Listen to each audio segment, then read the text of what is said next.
Unity Station existed in the philosophical space between diplomatic triumph and expensive catastrophe, a massive orbital platform where 17 species attempted cooperation through carefully negotiated protocols, and the shared understanding that alternative options involved shooting each other.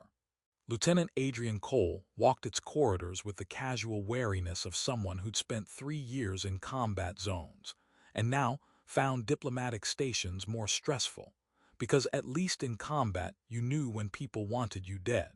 His assignment was simple: 6 months of liaison duty, facilitating human-alien military cooperation, attending meetings where people argued about jurisdiction and resource allocation, instead of just shooting at problems like civilized soldiers. No combat, no life-threatening situations, definitely no unexpected complications that would require incident reports exceeding 5 pages. The Vorinthian warrior appeared across the main concourse, 7 feet of scaled muscle and combat scars that told stories Adrian could read even from distance. She moved through the crowd with purpose, civilians parting automatically the way crowds parted for things that could accidentally kill you through enthusiasm. Adrian's pattern recognition, honed through years of not dying when people tried to kill him, cataloged her immediately. Threat level extreme, combat veteran, moving with the controlled precision that meant she decided violence wasn't currently necessary but remained available as option. She walked straight toward him.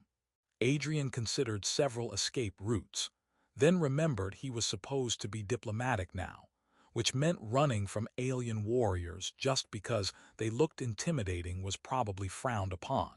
He stayed put, hand nowhere near his sidearm, because starting firefights in diplomatic stations was explicitly against regulations. The Vorinthian stopped directly in front of him, ignoring human conventions about personal space, her eyes the color of burnished copper studying him, with intensity that made Adrian's combat instincts scream warnings. A small figure stood beside her, a child, maybe 6 years old by human development standards, with scaled skin that shifted between metallic copper and something closer to human pale, eyes that held characteristics of both species, and facial bone structure that looked disturbingly familiar. "Greet your offspring, Adrian Cole," the warrior said, her standard carrying harmonics that made Adrian's translation implant work harder than usual. Adrian's brain stopped processing. Several seconds passed where higher cognitive functions simply refused to engage with the statement, like his neurons had collectively decided this problem was above their pay grade. "What?" he said finally, which was perhaps not the most eloquent response, but represented the maximum verbal capacity his shocked system could produce. "Your offspring," the warrior repeated, gesturing at the child with pride that suggested she expected this announcement to be welcome news. "Ashker carries your genetic legacy, combined with mine. I present them for acknowledgment and arrangement of proper co-parenting, as befits warriors who created such promising progeny." "I've never met you before," Adrian said, his voice climbing slightly because apparently shock made him sound like he was asking questions instead of stating facts. "I've definitely never engaged in activities that produce offspring with someone I've never met." The warrior looked confused, her head tilting in a way that made the scales along her neck shift colors, suggesting she was processing unexpected information. "We met at Kessler Front 3 years ago. You saved my squadron from the ambush that should have killed us." Her expression shifted to something that might have been concern. "You're saying you don't remember. Was your injury more severe than medical reports indicated?" Kessler Front. Adrian remembered that clusterfuck of a battle, remembered pulling Vorinthian soldiers out of kill zones when their position got overrun, remembered bleeding from shrapnel wounds while coordinating evacuation. Remembered absolutely nothing that would explain the child standing in front of him, sharing his facial features rendered in hybrid alien-human biology. "I remember the battle," Adrian said slowly, aware that the crowd around them had stopped pretending not to stare. Several species had started recording, and his diplomatic career was probably ending before it properly began. I don't remember any intimate contact that would result in genetic contribution to offspring. The warrior's confusion deepened. Intimate contact, why would that be necessary? I collected your blood from the battlefield, synthesized Ashker from your genetic code combined with mine. This is how Vorinthians honor warriors whose courage should persist across generations. Adrian felt reality shift slightly sideways. You collected my blood from a battlefield and made a child from it without asking.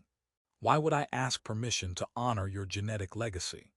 The warrior genuinely seemed confused by the question, like Adrian was objecting to receiving a medal or something equally incomprehensible.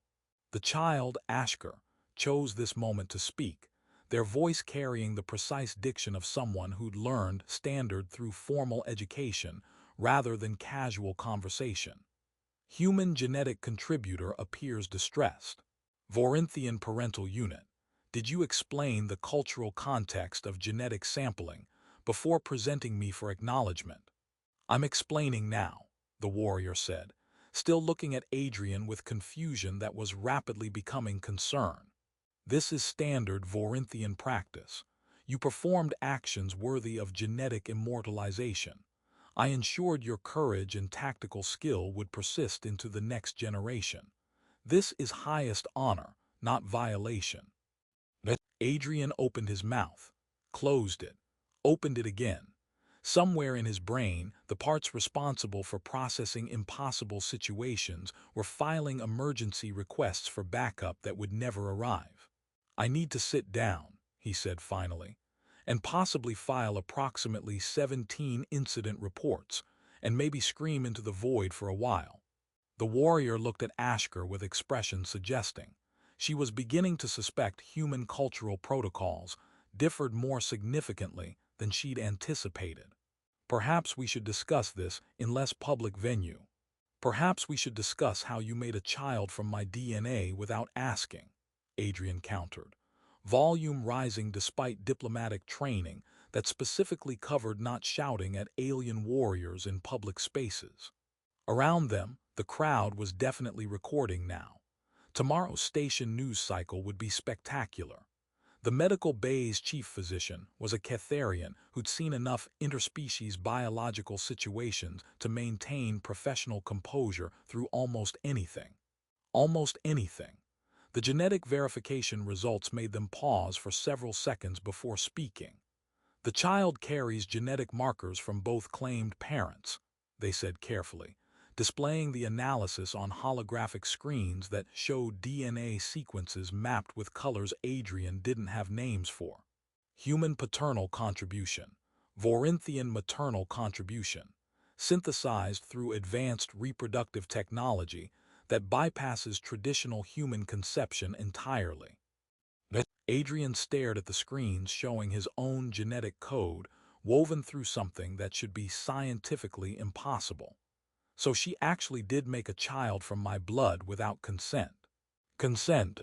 Kethara, the warrior had finally provided her name during the walk to medical, looked genuinely confused by the term's application. Your blood was battlefield resource. Once separated from your body in combat zone, it became available for collection. Using it to create legacy honoring your courage is standard Vorinthian practice. Standard Vorinthian practice is genetic theft by human legal standards, Adrian said, trying to keep his voice level and mostly failing. We have concepts like bodily autonomy and reproductive consent.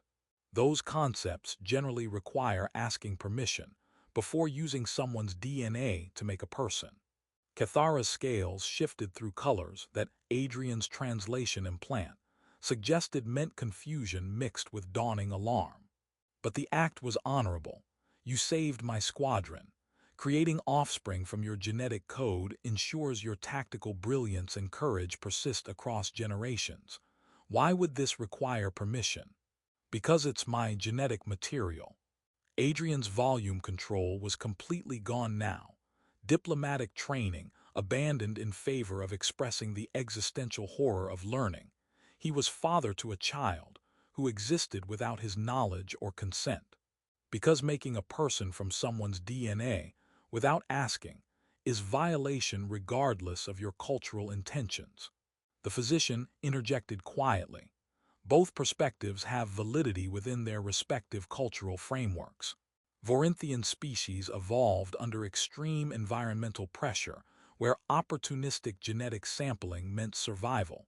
Waiting for traditional mating rituals resulted in extinction. Their biology and culture adapted accordingly. Human reproductive ethics evolved under different pressures, prioritizing individual autonomy and explicit consent. So we're having a diplomatic incident because our species have incompatible definitions of genetic theft versus genetic honor, Adrian said flatly. That's accurate summary, yes, the physician confirmed. Ashker, who'd been silent during the examination, spoke up from where they sat on the medical bed. I'm causing distress. Should I not exist? Vorinthian parental unit said my creation honored human genetic contributor, but human genetic contributor appears dishonored instead.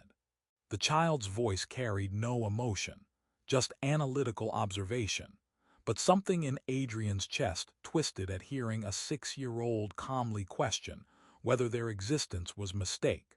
You didn't choose this, Adrian said, softer than his previous volume. You didn't consent to being created any more than I consented to contributing genetic material. Neither of us got choice in this situation. But you're angry about my existence, Ashker observed. I'm angry about how you came to exist, Adrian corrected. There's a difference. Cathara's scales were shifting through darker colors now, patterns that suggested distress. I honored you. In my culture, creating offspring from warriors' genetic code is highest tribute possible. I thought, she stopped, processed. I didn't understand humans would interpret this differently. Your species wasn't part of contact protocols when I collected the sample 3 years ago. First contact only established formal relations 18 months ago. So you made a child from my blood without knowing if I'd consider it honor or assault, Adrian said. Yes. Cathara's posture suggested shame, though translating alien body language was imperfect science. I ensured your legacy would persist.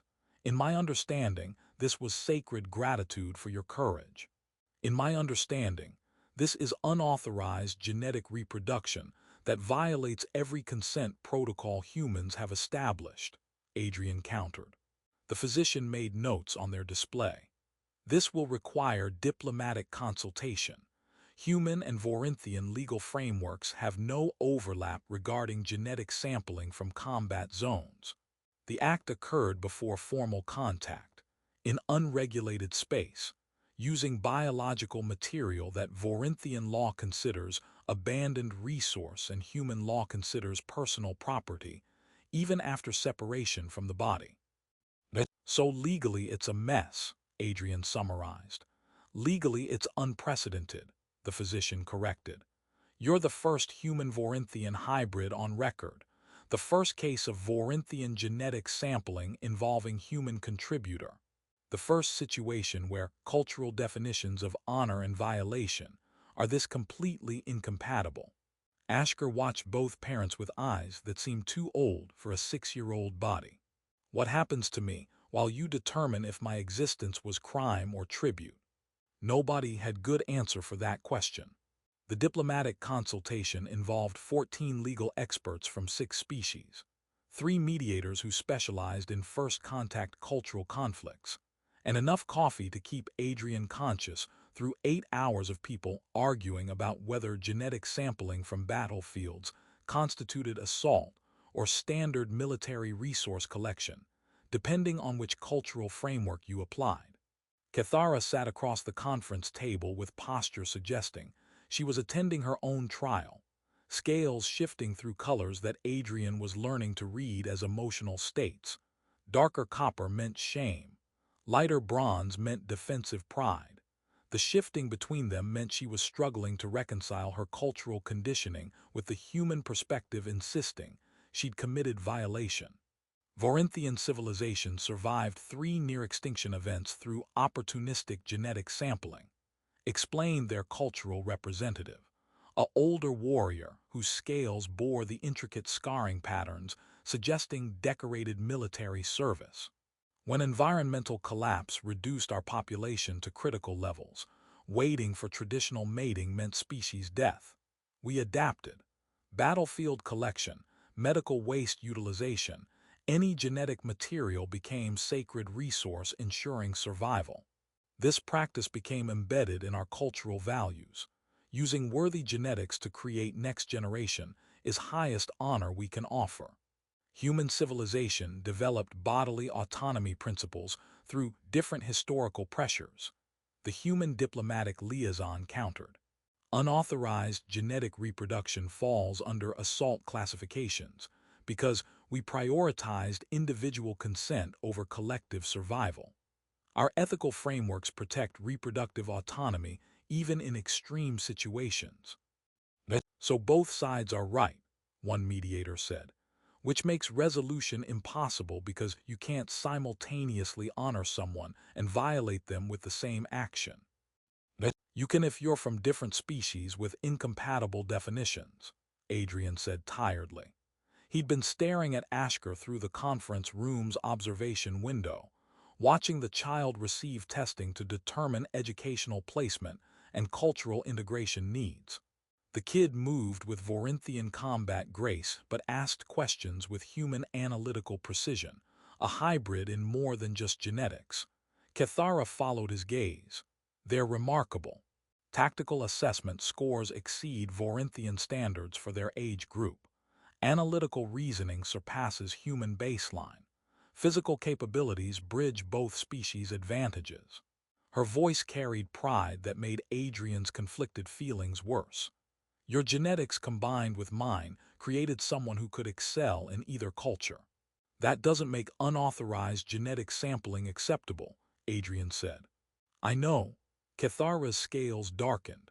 I understand now, though understanding feels like betraying my own culture's values. You're asking me to interpret sacred gratitude as assault, to see honor as violation, to accept that my greatest tribute to your courage actually harmed you. She met his eyes. But I'm trying, because Ashker deserves parents who can navigate this situation without destroying them in the process. The mediator cleared their throat. We need to establish custody arrangements, legal guardianship, and cultural education protocols. Both genetic contributors must determine their level of involvement in the child's upbringing. I don't know, Adrian admitted. I didn't choose to become parent. I didn't consent to genetic contribution. But Ashker exists regardless of my consent, and punishing a child for circumstances they didn't control seems wrong. He looked at Cathara. Can you accept that what you intended as honor actually violated human principles you didn't know existed? Can you accept that my violation came from gratitude rather than malice? Cathara countered. That I genuinely meant to honor you, even though I failed to ask permission for something my culture teaches doesn't require permission. I don't know, Adrian repeated. But I know Ashker is watching us. The observation room was designed for neutral territory, decorated in the careful blandness that suggested nobody wanted to imply cultural preference. Ashker sat on a chair designed for adult humans, feet not quite touching the floor, watching Adrian with expressions suggesting they were cataloging his emotional state for tactical assessment. Human genetic contributor, Ashker said formally. The testing supervisor said you wish to speak with me. Adrian, he corrected. Or Dad if you prefer, though that word feels complicated right now. Complicated because you didn't consent to my creation, Ashker said with the blunt honesty of someone who'd heard enough adult conversations to understand their situation clearly. Complicated because Vorinthian parental unit intended honor but achieved violation. Complicated because I exist as evidence of cultural incompatibility. You've been listening to the diplomatic consultations, Adrian observed. I have excellent hearing. Also, people forget children understand more than they pretend not to understand. Ashker's eyes, human-shaped but copper-colored, studied him with intensity that felt familiar because Adrian had seen it in his own mirror. Are you going to reject custody? The testing supervisor said that's possible outcome. I don't know, Adrian admitted, pulling up a chair to sit at Ashker's level. I'm angry about how you came to exist. I'm horrified that someone used my DNA without permission. I'm struggling with the fact that what your Vorinthian parent considered highest honor feels like assault to me. He met Ashker's gaze. But none of that is your fault. You didn't choose these circumstances, any more than I chose to contribute genetic material. So you're angry at my existence but not at me specifically, Ashker clarified. I'm angry at the situation, the violation, the cultural blindness that made it possible. Adrian struggled for words that would make sense to a 6-year-old navigating impossible complexity. But when I look at you, I don't see violation. I see a kid who got born into a diplomatic incident and deserves better than being evidence in legal arguments. What do you see? Ashker asked quietly. Adrian considered lying, offering comfortable platitudes, then remembered that the child had his analytical precision and would detect dishonesty immediately. I see someone with my facial structure and tactical assessment habits combined with Vorinthian combat instincts and cultural values I don't understand. I see a hybrid who will spend their life navigating between incompatible cultures because their parents come from species with fundamentally different ethics. I see complicated future and difficult choices and situations where being both human and Vorinthian will mean never quite fitting either category. That's accurate assessment, Ashker agreed. Do you see anything else? I see a kid who shouldn't have to question whether their existence was mistake, Adrian said finally. I see someone who deserves parents capable of navigating cultural disaster without making it the child's burden. I see my responsibility, even though I didn't choose it. Ashker's expression shifted slightly, suggesting relief mixed with something that might have been hope. Vorinthian parental unit says your finest warrior she's encountered, that your tactical brilliance and courage deserve genetic immortalization. She meant it as highest tribute. I know she did, Adrian said. That's what makes this so impossible. She's not villain who committed deliberate violation. She's warrior from culture with completely different values who genuinely thought she was honoring me. And I'm human from species that prioritizes consent she didn't know she needed. He rubbed his face tiredly. There's no good answer here, just complicated compromises and uncomfortable truths. What will you do? Ashker asked. I'm going to accept legal recognition of paternity, Adrian said, the words feeling both right and wrong simultaneously.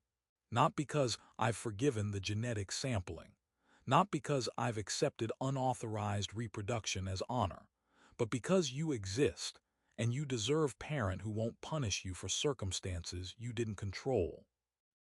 And Vorinthian parental unit. Your Vorinthian parent and I will figure out co-parenting arrangements despite incompatible cultural values and unresolved ethical violations, Adrian said. It won't be easy. It probably won't ever feel completely right, but it's what you deserve. Ashker studied him for a long moment, then demonstrated combat form, Vorinthian technique adapted for smaller frame, executed with precision suggesting hours of practice. Vorinthian parental unit has been teaching me warrior traditions.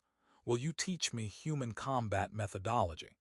Adrian watched the form, mentally cataloging the movements and seeing places where human techniques could complement Vorinthian approach. Yeah, he said finally. Yeah, I can teach you human combat methodology, though maybe we start with something that won't get you expelled from diplomatic stations for excessive violence. That's reasonable compromise, Ashker agreed seriously, and Adrian realized he was looking at someone who'd spend their life making reasonable compromises between incompatible cultures. His child, created without consent but existing regardless, honor and violation in the same action, the universe's worst diplomatic incident and most complicated miracle simultaneously. 6 months into co-parenting arrangements, Adrian had learned more about Vorinthian culture than he'd ever wanted to know, and significantly less than Kethara thought necessary.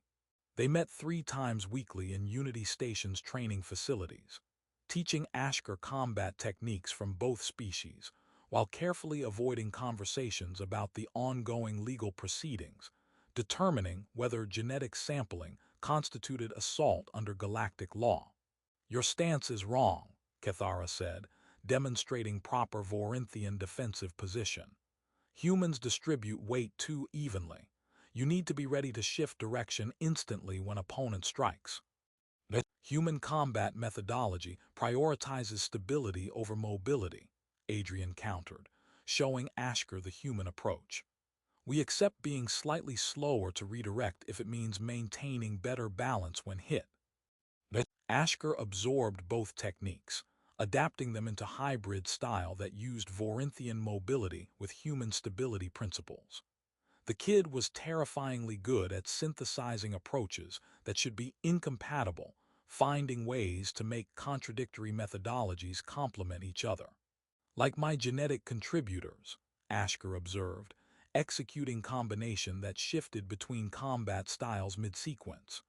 "Incompatible approaches that somehow produce functional results when forced to work together." "That's disturbingly accurate metaphor," Adrian muttered. Kethara's scales shifted to colors suggesting amusement. "The child learns quickly. Your tactical analysis combined with my combat instincts produces remarkably adaptive intelligence." "Are we going to discuss the legal proceedings?" Adrian asked, because 6 months of avoiding the subject felt like enough avoidance. "The proceedings that will determine whether I committed assault or cultural misunderstanding." Kethara's scales darkened. "I've been attending every session, listening to human legal experts explain violation principles while Vorinthian representatives defend genetic sampling practices.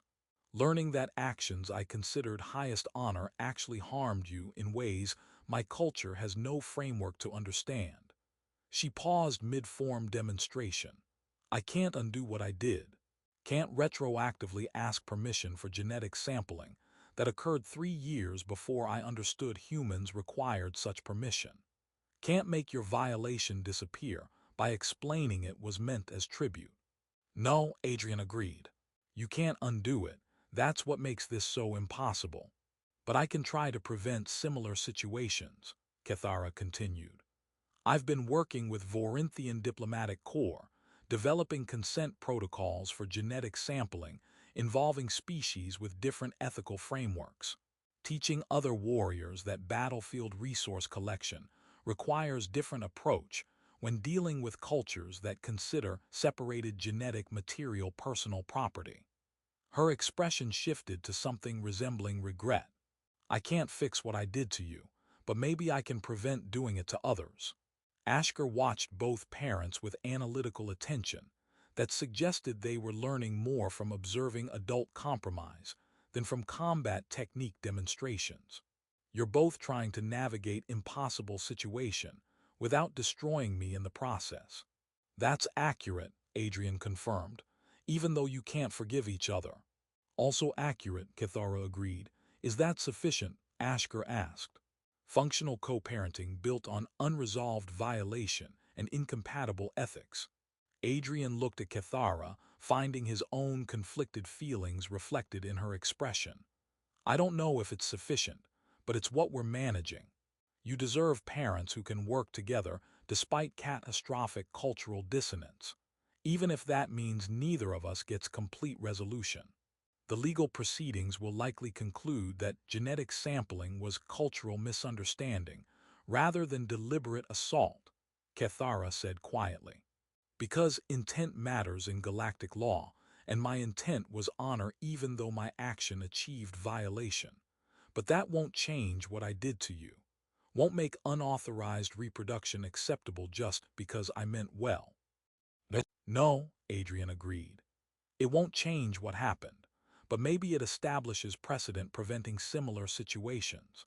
Maybe it creates protocols ensuring first contact includes conversations about consent before someone else discovers their genetic material was sampled without permission. Is that enough? Ashker asked again, more quietly this time. It has to be, Adrian said, because we can't undo what's done. We can only try to make the outcome matter. Try to ensure you grow up knowing that complicated situations don't have simple resolutions, that people from different cultures can violate each other through good intentions, and that sometimes the best available option is functional compromise rather than perfect solution. Cathara resumed the combat demonstration, teaching Vorinthian warrior traditions to a hybrid child who would probably never fit completely in either culture. Adrian corrected Ashker's human technique, teaching tactical analysis to someone who'd spend their life being evidence of how first contact creates situations ethics textbooks haven't imagined. 3 months later, the legal proceedings concluded with formal findings that genetic sampling constituted cultural misunderstanding rather than intentional assault, establishing protocols requiring explicit consent for reproductive technology involving multiple species, and creating precedent that would shape interspecies relations for decades. Adrian filed the paperwork accepting legal recognition of paternity, not because he'd forgiven the violation, but because Ashker deserved parent willing to navigate impossible circumstances. Cathara filed documentation accepting human oversight of future decisions, not because she believed her actions were wrong by Vorinthian standards, but because operating in multi-species environment meant acknowledging honor in one culture might be violation in another. Ashker continued growing up as the universe's most complicated example of how good intentions and cultural blindness could create both miracles and violations from same action. And somewhere in Unity Station's training facilities, a human and Vorinthian taught combat techniques to their hybrid child, building something functional from catastrophic cultural dissonance, proving that sometimes you couldn't fix what went wrong but you could still try to make the outcome matter. Adrian's final report to Human Command requested permanent diplomatic station assignment, noting he'd unexpectedly become father through circumstances requiring extensive classified briefings and possibly therapy for everyone involved. Cathara's communication to Vorinthian leadership described successfully honoring human courage through genetic legacy, while learning that some species required permission before you immortalized their heroism.